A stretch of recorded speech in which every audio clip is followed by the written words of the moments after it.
Hey everybody, welcome back to Real Birding. You asked for it, so you get it. Here is our breakdown of the new evidence, the brand new evidence coming out of some researchers regarding a certain ivory-billed woodpecker sighting. This seems to be different than some of the evidence that's come out in the past.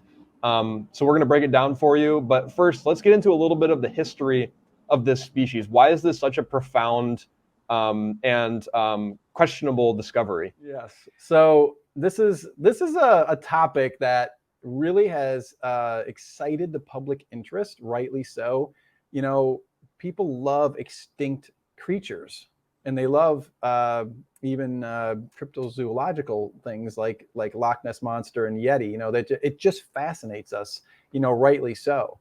And this is a very sad story of a very charismatic, humongous bird, one of the coolest looking birds that we had in the United States, that probably went extinct in the 1940s and 50s or somewhere shortly thereafter.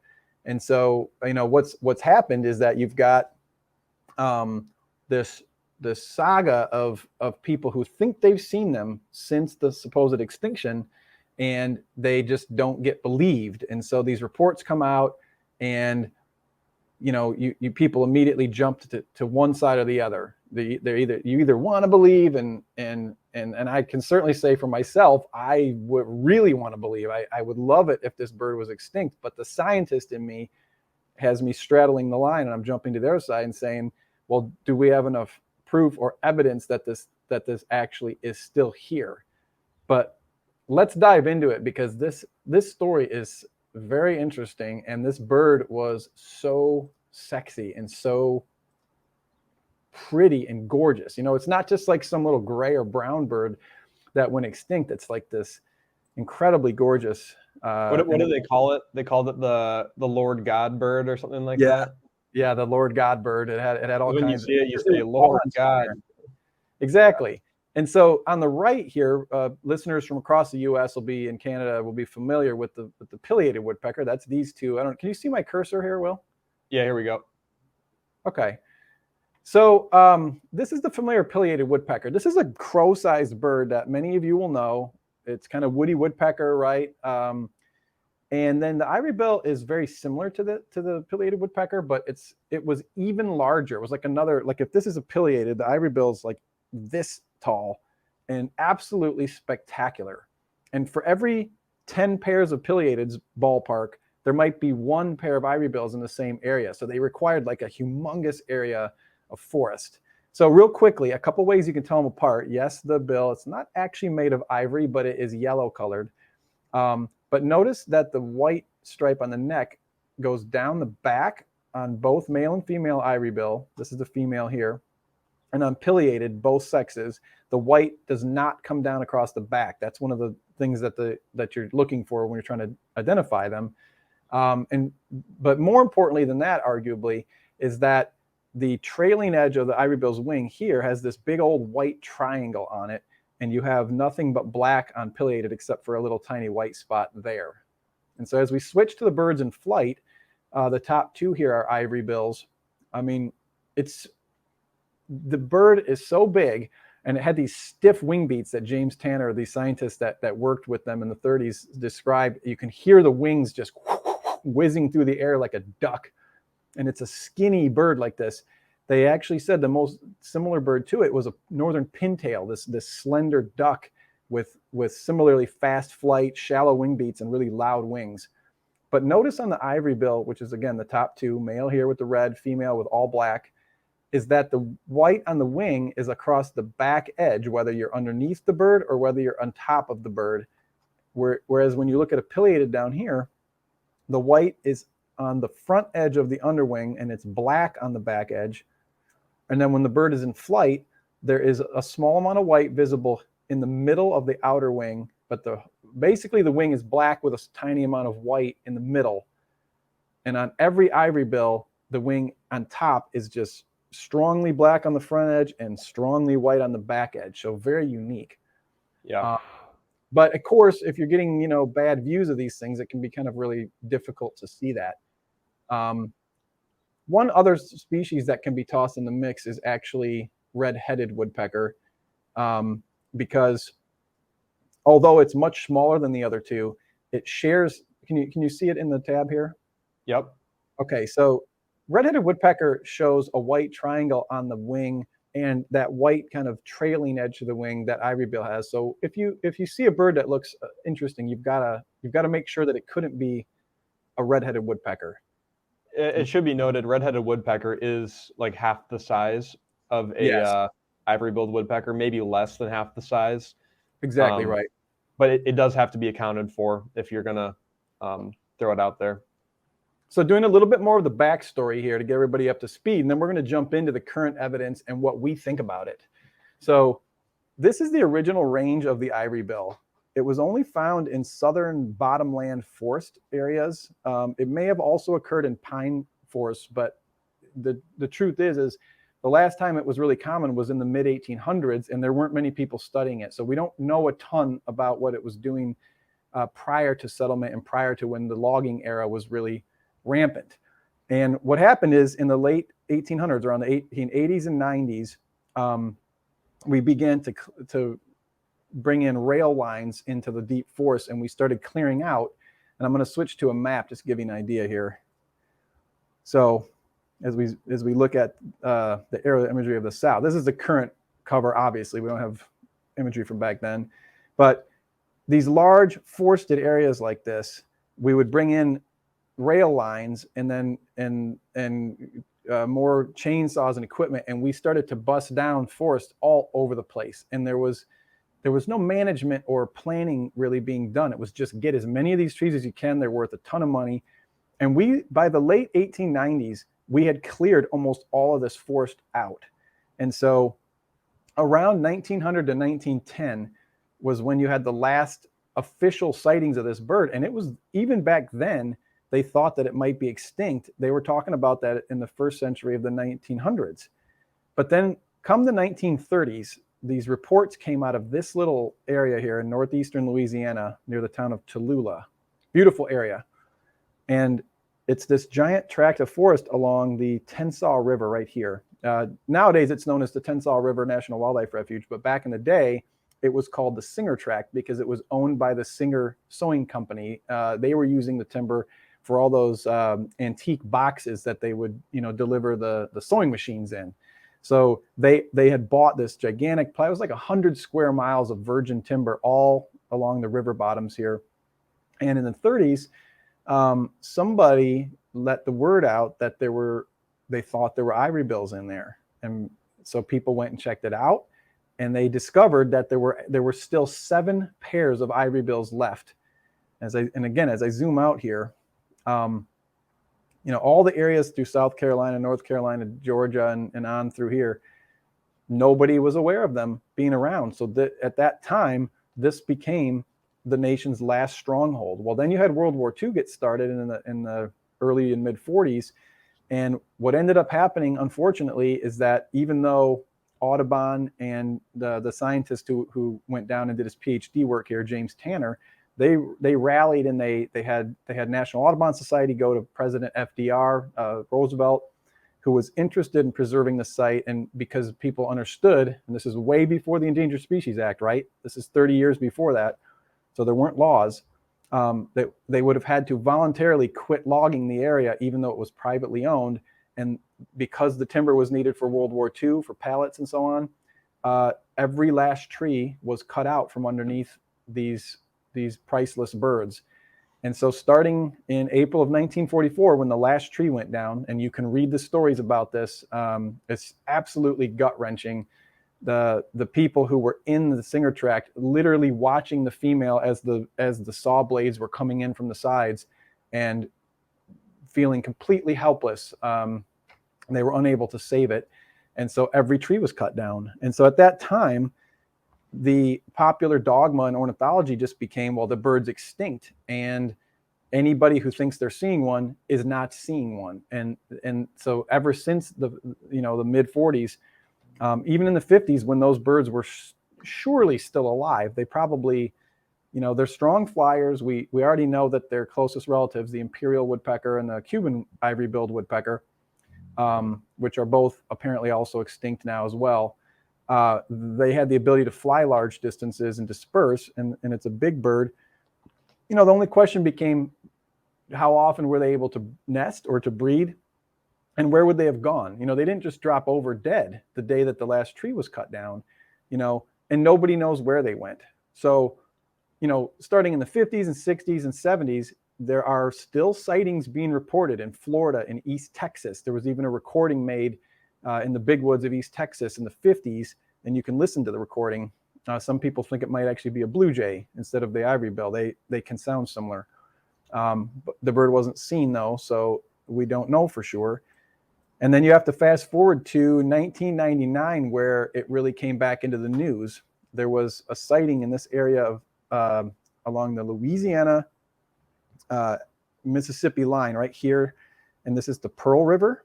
I actually went and looked there in 1999 at the time when I was in graduate school. We took some students down, and we hiked all through these areas through here looking for it. Didn't find it, sorry to say. And then the public again didn't really believe them, because by then it's getting, it's so many decades on, it just didn't sound believable to people. Fast forward to 2004, let's go up to Arkansas here and look at this gigantic river bottom forest along the White River and Cache River system.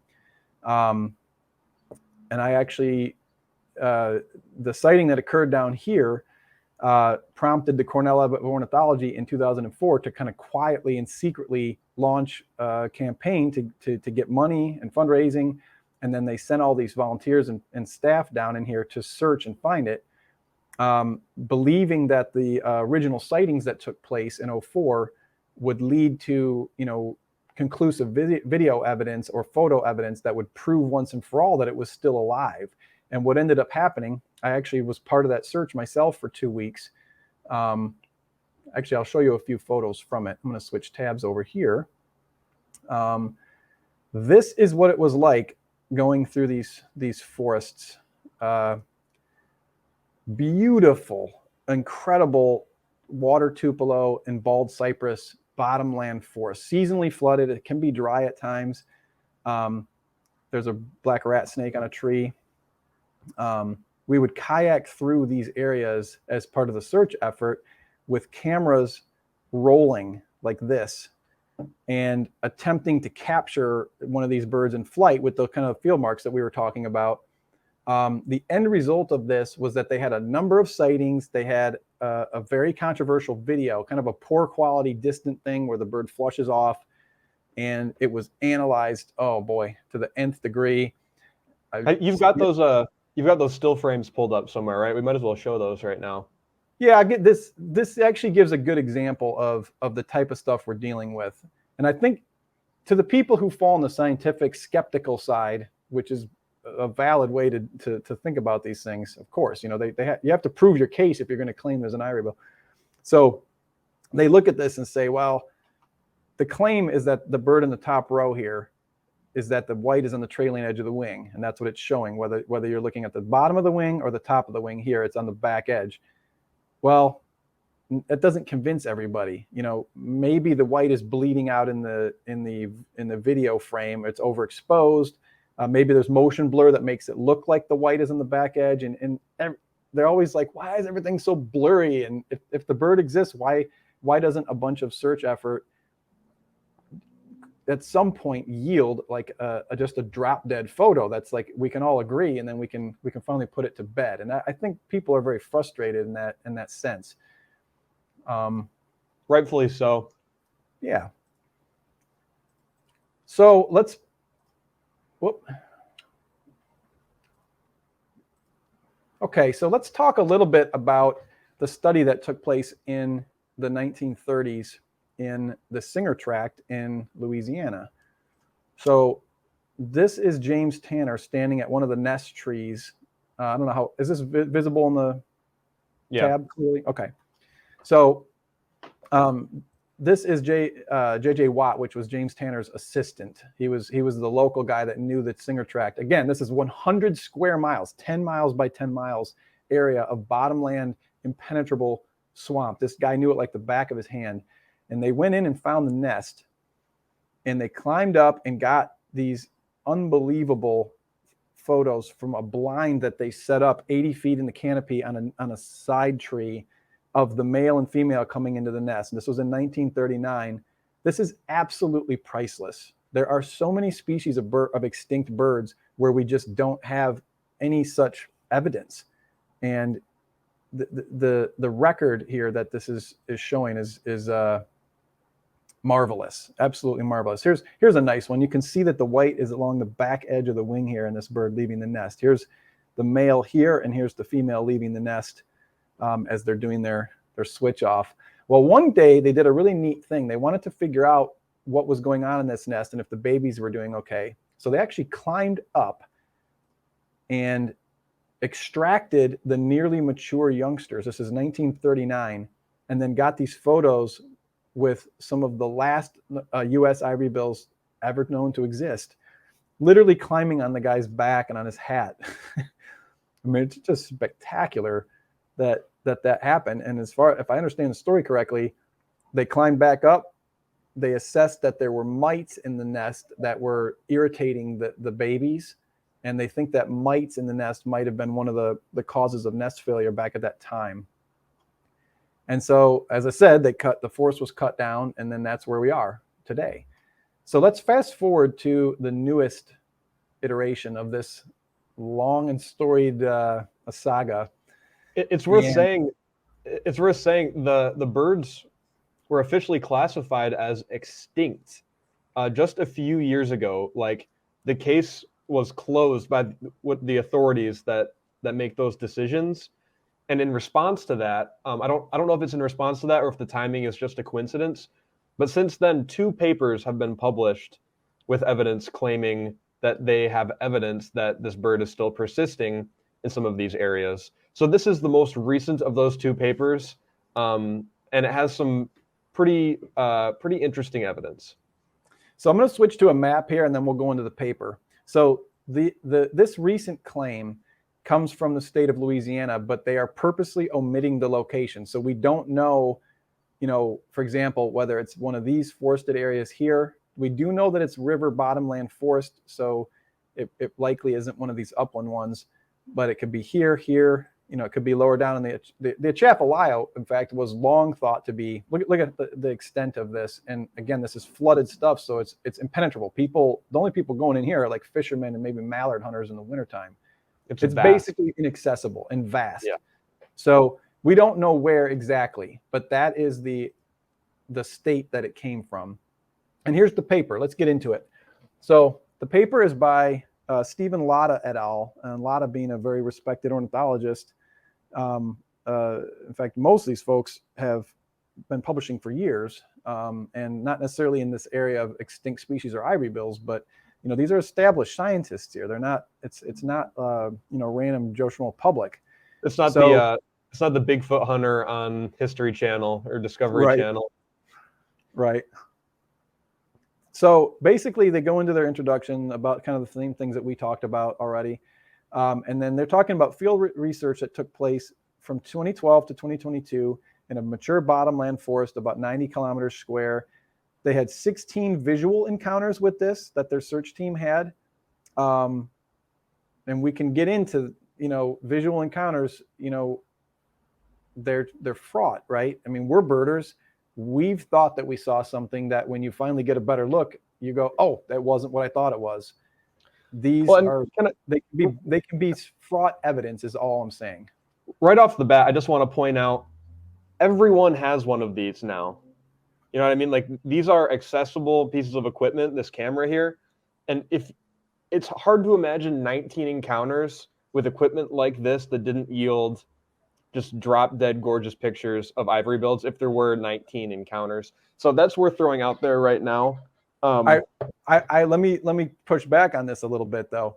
So for those of folks who have actually gone searching for woodpeckers, what is their defense mechanism when a predator or an uncertain situation where they don't know if they're going to be in danger happens? The answer is they jump around the back of the trunk. And in the case of pileated, I can just tell you from experience of having been on these searches and whatnot, if they hear something coming that they don't like a boat or a potential predator, they'll go around the backside of the tree and then they fly away in the opposite direction before you even get to them. And it's possible, even likely, that ivory bills are doing this maybe even more than the other species. No one knows because there's not really great data, but it's not impossible that that's exactly what's going on. That if there's only one or two of these things and they're not on territory, they might have a gigantic home range and be wandering giant areas and be jumping around the back of the tree and leaving before the searcher gets up close to them. It's not a crazy scenario to lay that out, is all I'm saying. Yeah, point taken. And it's worth taking into consideration the habitat that they're in, which is like thick, mature forest with trees and brush, and you're floating in a boat, so you're not getting stable images necessarily. Yeah, I get that it's hard. Yeah, it's hard, and we don't know if there are birds still existing, which is it's unlikely, guys. Let's be honest about this. The chances of this bird still being extant is very unlikely, okay, for a variety of reasons. But I want to clarify, it is not zero. I feel like a lot of the folks out there immediately jump to this idea that it is zero and that anything other than zero is crazy talk. And I do not agree with that. I think it's very unlikely, but it is slightly possible that a few of these things slip through the cracks and they're still around, and they are genuinely hard to find. So yeah, if I can interject, minimally what we know is that in the early 40s, there were 17 individual birds. So, 14 pairs of birds. 1944. Yep. Yeah. And then from there, they have a lifespan of about 15 years. It's 5 generations to get them to today, and the bird is still extant. These birds can fly long distances. They can find areas that are probably suitable to breed in. So then it's just an odds and probability game. It's a low probability, it's low odds, but it's not impossible. So that being said, let me also point out, Will, the habitat in the early half of the 20th century was very poor for ivory bills because we logged too much of it. There was only small amounts of it left. So there's no doubt that the bird was pressured and it was stressed out to find enough force to nest in. But I want to say something. We did stop logging at that level, and it became more managed, and the agency started to create more rules, and wildlife biologists you'd cut down strategically to prevent damage to all the wildlife. And what's happened is when you get to the 60s, 70s, 80s, 90s, you have forests that are coming back into the old age class that ivory bills can live in. So the habitat is there now. The only question is, did the bird make it through the pinch in small enough numbers that it wasn't discovered, and that maybe there are just a few remaining individuals that are still out there, right? Yep. And let me throw one other thing in. This at the risk of upsetting a lot of advanced level birders who are out there, but I hear this argument that the bird could not be somewhere in the modern era and go undetected because birders eventually are going to see it. I take issue with this. So let's just do a little random experiment here. I'm going to pick one spot. I have done no research on this. Okay, so let's try this one. What are the chances that birders are walking methodically through this habitat and searching it very well? Now, so maybe somebody pulls up along one of these campgrounds or roads, but I've hiked through this stuff. It's full of cottonmouths. It's wet. It's stinging nettle. It's the requirement that you're going to need to hike 6 miles to get all the way one way through. It's 90 degrees out, and you're making so much noise that if one actually hears you coming, it's going to go behind the tree and fly away.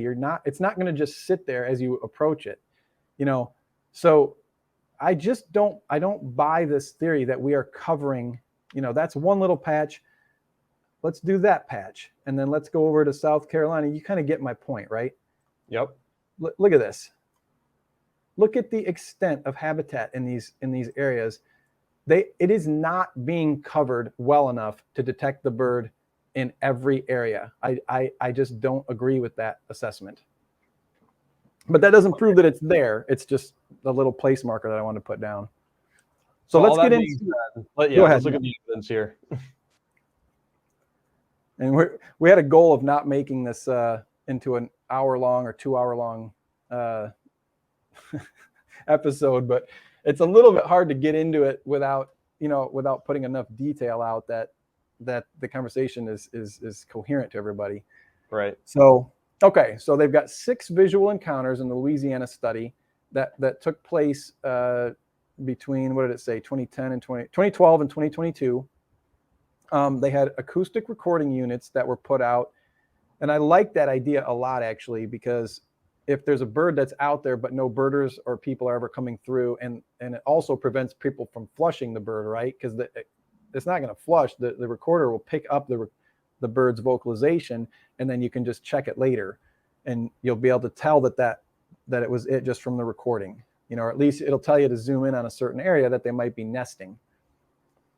They have trail cams that were put out. They have drone videos because they recognize that woodpeckers will get above the forest canopy and fly like this. And if there's a drone up here, you can establish the wing pattern of the bird. And so getting into the results, let's have a look. We won't do the sonograms of the recordings. It'd be nice if we had the actual recording, but we won't get into that. But let's just say this. Ivory-bills give a note that sounds like, they call it a Kent note, and it sounds similar to like a white-breasted nuthatch. And so more grating, yeah, a little more grating. There's a recording from the 30s at that nest cavity that you can listen to. The confusion species here is going to be white-breasted nuthatch for one, because that's a very common bird throughout. But you also have to consider mimics, and blue jays is the one that is probably the most likely confusion point. And so even if you get a recording that sounds similar to the 1930s recordings of ivory-bills going, it can be a blue jay imitating a nuthatch or imitating, a red-shouldered hawk or something like this. And for that reason, this is a piece of evidence, but it may not be enough to confirm it. You're probably going to want to get visual as well to be absolutely sure. So we'll get into the trail cams. Let's look at this one. So the top one was from 2019, and I'm zooming right in on the bird here. And here we go back to Bigfoot grainy images. At some point, it would be really nice if one of these just turned into a full frame, like high resolution image, so we could put it to bed. But so there's these are interesting photos. They for the deniers of the existence of the ivory-billed woodpecker, this needs explanation. And there are people that have come up with explanations for how you could get this. But for one, they went to the trees. I think they went to the trees and found the exact area on the tree where these photos were taken, just to confirm that the size is what it seems to be, which is that this is not a red-headed woodpecker. Right. Red-headed woodpeckers are this big, this bird. They go to the tree and they measure how much space that's taking up on the tree, and the size profile fits ivory-billed woodpecker. And and the white right here would appear. I'm going to switch tabs and go back just for everybody. So we're talking about whether we're seeing this white triangle on the back of the bird, or whether we're seeing black in the case of pileated. Well, clearly there's white here, but some people are saying this could be a pileated, and what you're seeing is the sunlight shining underneath its tail. It's like if you've got the bird's feet here and its tail touching the tree here, there's a triangle where the light can come, and they're saying that it could be a pileated, and you're not actually seeing the white plumage. So I hear that's a rational thing to say. Here's another example. You can see the beak of the bird here. This is the bird's head and crest, body, and then here's this big white. And I will say, this one's a little bit hard to explain away, that the way that I just described, of where you've got a triangle of sunlight poking through under its vent. It doesn't look right for that. So another thing I'm noticing when looking at it is that the white area directly behind it seems to be the tree trunk. So I don't think we're getting sunlight shining through the back of this bird to create an overexposed area on the tail or something like that. This is interesting, man. It's really interesting. Actually, just for comparison, have a look at this. If I can get the right photo to pull up here. This isn't the easiest to view, but do you see what I'm saying right here about there being a little bit of white poking underneath the bird when it's perched? Mm-hmm. And then you go back to this one in question. The shape of it seems too big and it seems too far out from the tree. But is this enough to resurrect a bird from the dead? No, it isn't. I mean, it could be pixelation issues. It's interesting though. And I think this, Will, I want to point one other thing out here. Some people seem to say that even publishing this paper is just an affront to science and reasoning and common sense. Yeah. I think that is too strong, because the way that science works, the bird is either extinct or it isn't. And the truth is we don't know. It probably is, but we don't know. So somebody in science, you put out a hypothesis saying, we don't think it is, and here are our pieces of evidence that lead us to that direction. And there's nothing wrong with doing that. That, even if these are all illusions or mistakes, it's the scientists who publish this stuff are well in their right in science to do so. And then both the peer review process of where this gets published and the way that it gets criticized by folks trying to disprove their hypothesis, that is exactly what science is supposed to do. That's exactly how the process exists, because we're trying to rid ourselves of our own personal biases, and that'll get us closer to the truth. So I think what we're doing here should not be poo-pooed. The process that we're going through should be welcomed by everybody, in my opinion. Yeah, it'll be interesting to see some of the feedback that we get after this video, but yeah, I mean, if people are going to have strong opinions about this, I look forward to their comments, and we'll take a stance at the end here about what we think about things. But let's continue getting through the evidence a little bit more. So this is an interesting one. This is some trail cam footage from October 1st, 2021. Again, I think it might be the same image from that last one, but they're showing that it's not a red-headed woodpecker, both on the size, because you can look at the width of the trunk that it's on, and also because it doesn't have the crest and has a proportionally smaller head. This is a red-headed on the right side, and this is the potential ivory-bill on the left here. Interesting.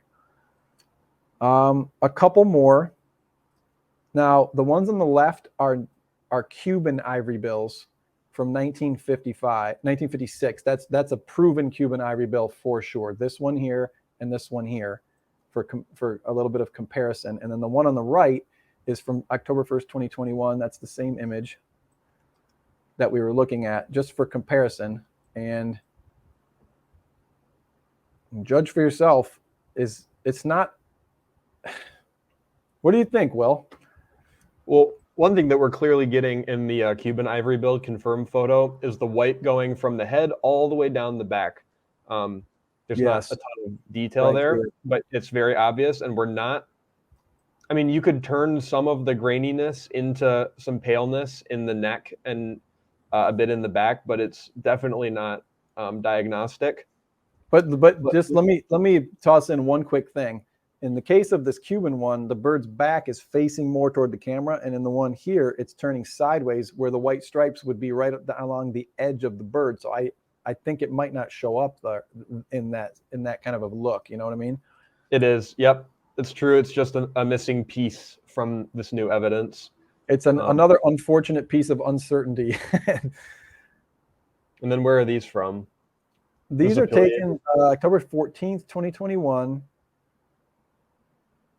Let's do a little bit of a zoom in. Yeah, these ones are not quite as good, but here you can see what looks similar to the way the sun shines through underneath the bird's vent.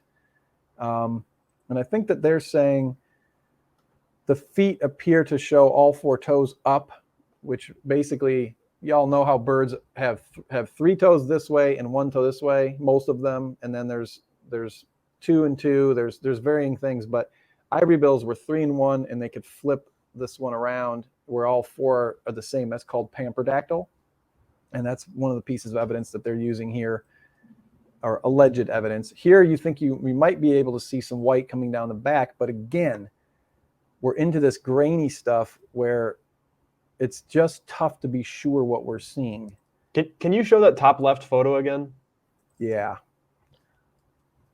I hate to say that, but it looks like you can see face pattern a bit. That looks more like a pileated to me. Fair. Are you getting that? I don't know if I'm seeing enough to be sure, you know. I know, again, I'm well aware that a lot of ornithologists have looked at this and they say, you know, I don't know exactly which one of these figures it was, but they say that some of them are clearly pileated in their opinion. You know, I've heard that opinion from multiple people. Now, here's an ivory bill that was photographed in Singer Tract in 1935, and that it was colorized. This was photographed from the ground in the Singer Tract, looking way up through the canopy, and then they colorized it. But that gives you an idea of what it would look like in life. And then the bird we're comparing with, C is from the tropics. This is pale-billed woodpecker, which is in the same genus as ivory-billed, but it doesn't occur in the U.S. It doesn't come near us. And then the apparent ivory bill from Louisiana is A and D. And so they're just trying to give you a comparison look here. So about the foot angle, and then also just overall proportions and apparent position of white down the back, you know, et cetera. So as we switch to the drone videos, here's one from, this is a known ivory bill on top from 1939, showing that they do close their wings and then enter the bounding flight, which would be kind of up and down. That, you know, people are familiar with this from like American goldfinches and a lot of common birds that we see. A lot of woodpeckers. Yeah, a lot of woodpeckers are actually famous for this. It's not, my understanding with imperial woodpecker is that imperial actually is not believed to bound. When there's some video that surfaced from the 50s of imperial, which is like the ivory bill that was in the mountains of West Mexico. It was the world's largest woodpecker, super similar to ivory bill. And the video shows it just flying in level flight like that with real shallow wing beats and not bounding. I guess that doesn't prove that it doesn't bound, but they're suggesting that photo here does prove that American ivory bills did it at least sometimes. And then here's a video capture from 2019 right there, and they're saying that bird is the size of a ivory bill, and you can see that the white is in the trailing edge. It's a lot of white.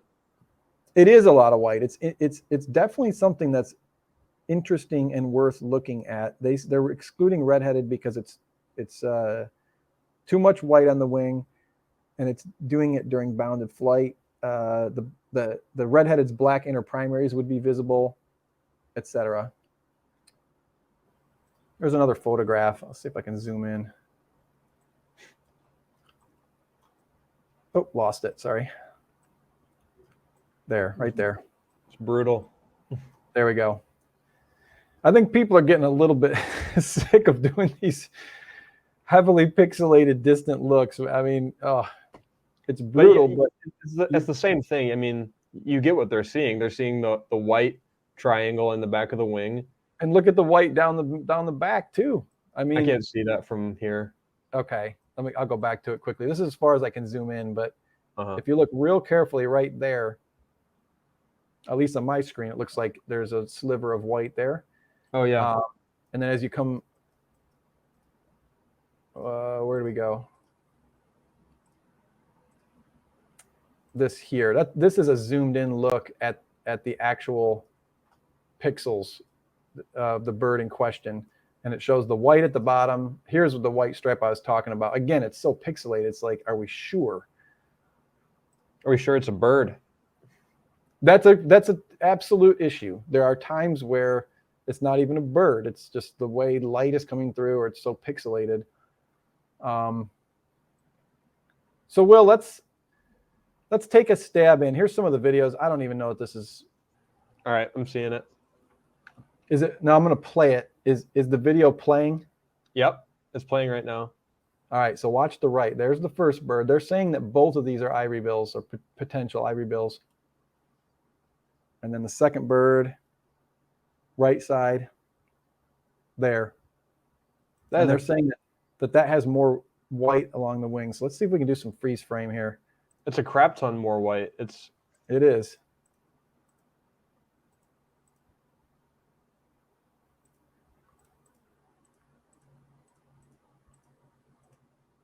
Wow. So there's a lot of white on that. You know, to me, the obvious confusion bird for this one is going to be red-headed woodpecker. And they say that they've addressed that. These ones clearly interacting display field marks consistent with ivory bills, including dorsal wing surface with extensive white divided by prominent black body. I don't find this one as definitive. I still think red-headed woodpecker, and you know, one of the things that happens in video and photographs is that if you have a dark image and there's a spot of white like this, the white gets overexposed by definition because the camera is exposing to the rest of the screen, which is darker. So especially when it's distant and pixelated, the impact on the white can be to make the white look bigger than what it is, and I think that's a definite concern on this one. I don't know if they address this either, but just the flapping in the birds in that video doesn't feel like red-headed woodpecker to me. But you know, that's not data. But to me, it doesn't feel like a red-headed woodpecker because it's like slower. It's slower, and yeah, red-headed woodpeckers really get going. You know, when they're taking off and landing, their wings move fast and they're a little bit more fluid. This looked a lot more choppy. I see what you're saying. I wish I was there in person when that thing flew over so we could nail it. So, Will, given that we've gone through all of the evidence, given it a fair look, give us your breakdown. What is your verdict on this iteration of the Ivory-billed story? Well, I'll tell you, I used to be a hardcore naysayer about the possibility of this bird existing still. Just because really that's where a lot of birders are at. It's kind of seen as like a cringy thing to want to believe in this bird or to believe in this bird.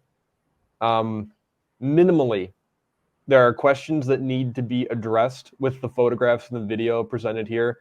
I've listened to the audio recorded, and it also brings up some questions. It's hard to show that on the stream. But we need to get dozens of people down there with cameras. And I mean, if they're really getting, over the course of how many years? 4 years, they're getting 10 visual, 10 years. 10 years, 19 visual sightings. I don't know. It's hard. I think it's possible. I really do. So my that the bird is likely extinct, very likely extinct, but the chances of it being extinct is not 100%. It's close to that, but it's not 100% in my opinion.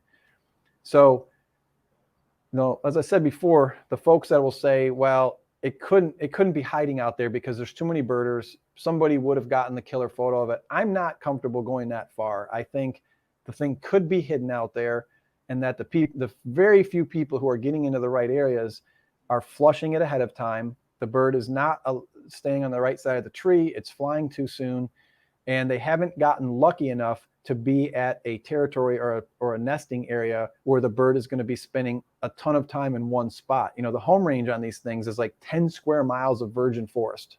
It's a gigantic area for two individuals. It's like becomes a needle in a haystack. So I do agree with the critics who say if they're nesting, we would have discovered the nest by now. I agree with them in the sense that if birders and ornithologists had gotten into that territory, there's no excuse for not detecting them. I do agree with that. But I don't think it's a given that birders and ornithologists have for sure been in a known territory and been close to the nest. So that, you know, because Tanner and those guys in the Singer track back in the 30s and 40s, they said every time they went in, you'd hear them. You just walk around enough, you're going to start hearing the Kent calls coming around. So does that assumption hold in these cases? Not necessarily, especially if you take a bird that gets down to, like the Singer track was they were packed in because that was the last area of habitat for the whole species. So those territories were probably as small as they ever get. All the birds were resident and spending a large amount of time. Now you might have a few birds that are alive, and there's no pressure from other ivory bills. They have literally free reign to go anywhere. They may have a hard time finding a mate or getting to an area where they can nest. So my analysis of this one is that it is inconclusive for sure. It's not enough to be proof that this bird still exists. And some of the pieces of evidence in there appear to just be misinterpretations. I agree with that.